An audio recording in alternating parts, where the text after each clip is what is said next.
So நான் நெட்ஃப்ளிக்ஸில் ஒரு டாக்குமெண்ட்ரி பார்த்துருந்தேன். அதாவது மை ஆக்டோபஸ் டீச்சர் அப்படிங்கிறது. ஸோ அதில் ஒரு சின்ன பையன்தான் இருப்பார்.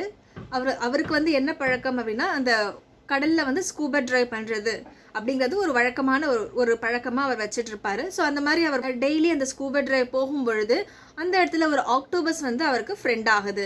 ஸோ நாள்பட ரெண்டு பேருக்குமே ஒரு நல்ல ஒரு பாண்டிங் கிரியேட் ஆகி ஒரு திக் ஃப்ரெண்ட்ஷிப்பாகவும் அது மாறிடுது. ஸோ அந்த ஆக்டோபஸ் டெய்லி அவருக்காக வெயிட் பண்ணும். அவர் மேலே ஏறி விளையாடுறது, ரெண்டு பேரும் ரொம்ப நேரம் டைம் ஸ்பெண்ட் பண்ணுறது, ரெண்டு பேருக்குள்ள ஒரு நல்ல ஒரு ஃப்ரெண்ட்ஷிப் இருந்தது. ஸோ இது வந்து அவர் டெய்லி போவார். ஸோ அன்டில் அந்த ஆக்டோபஸ் வந்து இறக்குற வரைக்குமே வந்து ஒரு ரெண்டு பேருமே ஒரு குட் ஃப்ரெண்ட்ஷிப்பில் இருப்பாங்க. The moral of the story என்ன அப்படின்னா, ஜென்டில்னஸ். ஸோ நம்ம வந்து இப்போ இருக்கிற இந்த ஃபாஸ்ட் பேஸ்ட் வேர்ல்டில் நம்மளுடைய கோல்ஸ் அச்சீவ் பண்ணணும், நம்மளுடைய டார்கெட்டை இன்க்ரீஸ் பண்ணணும், அது மட்டும் இல்லாமல் ஃபினான்ஷியலாக நம்ம இம்ப்ரூவ் ஆகணும். ஸோ இந்த மாதிரியான ஒரு விஷயத்தை மட்டுமே ஒரு ஃபோக்கஸ்டாக இருந்து நம்ம வந்து ஓடிக்கிட்டு இருக்கோம். பட் ஜென்டில்னஸ், கைண்ட்னஸ் அப்படிங்கிறது நமக்குள்ளேயும் இருக்குது. அதை நம்ம சுற்றி உள்ள நம்மளுடைய பிள்ளைகளுக்கும் நம்ம அதை சொல்லி கொடுக்கணும் அப்படிங்கிறத நம்ம மறந்துட்டோம். ஸோ அந்த ஜென்டில்னஸ் அப்படிங்கிறது ஹியூமன் டு ஹியூமன் மட்டும் ஷேர் பண்ணிக்க கூடாது. அந்த ஜென்டில்னஸ் அப்படிங்கிறது பிற உயிர்களிடத்துலையும் நம்ம வந்து அதை ஷேர் பண்ணணும். அதாவது அனிமல்ஸாக இருக்கட்டும், இல்லை எந்த ஒரு பீயிங்ஸாக இருந்தாலுமே நம்ம அவங்கக்கிட்ட நம்மளுடைய கைண்ட்னஸ், அந்த ஜென்டில்னஸ் அப்படிங்கிறத நம்ம ஷேர் பண்ணணும்.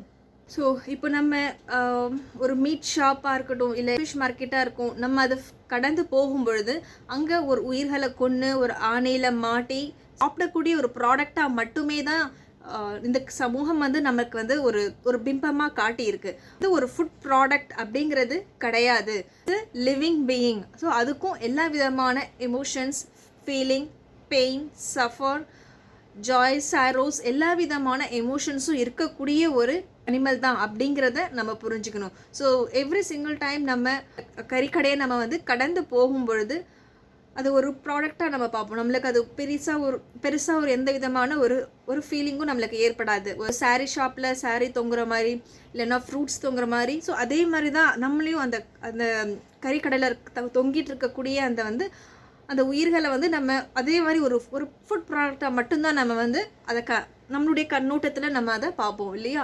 ஸோ அப்படி நம்ம இருக்கக்கூடாது. நம்மளுடைய ஜென்டில்னஸ், அந்த கைண்ட்னஸ் அப்படிங்கிறது நமக்குள்ளேயே இருக்குது. நம்ம அதை எவால்வ் பண்ணி என்ஹான்ஸ் பண்ணணும். உயிர்கள் இடத்துலையுமே நம்ம வந்து நம்மளுடைய கைண்ட்னஸ் அண்ட் ஜென்டில்னஸ் ஷேர் பண்ணணும்.